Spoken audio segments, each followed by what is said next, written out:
So, I got another Coven funny for you. These are lessons learned that I hope you don't make the same mistakes.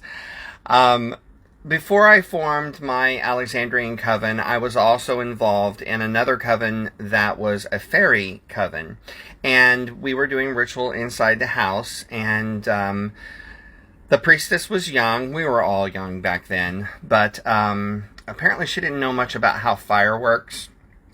Long story short, the candle that was in the small cast iron cauldron, that was probably about a foot or foot and a half wide, the wax inside the cauldron caught on fire, like flames coming up, like, a foot or two, and it was not good. And she kind of freaked out, and she grabbed the bottle of wine that we had for cakes and ale at the end of the circle, and she poured the wine, like the whole wine bottle, on the fire. It exploded in a fireball. The fireball reached the ceiling, hit the ceiling fan, made the ceiling fan start spinning.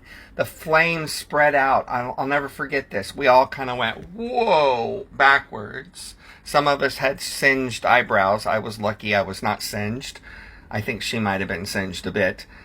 The flames spread across the ceiling. Like, I literally saw flames, like water, flowing across the ceiling, and I thought, this house is going to catch on fire.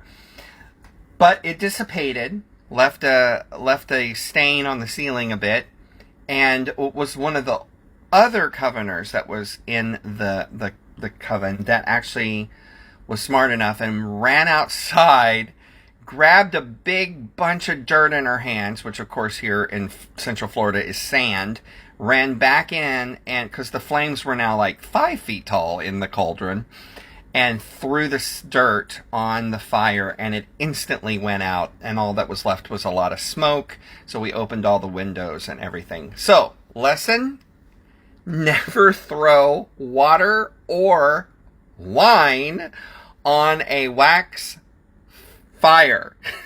Don't do that. The best thing you can have, of course, nearby is a fire extinguisher, or use baking soda or dirt or what have you. Even a dirt from a potted plant would have came in handy. True story. I'll never forget those flames spreading across the ceiling.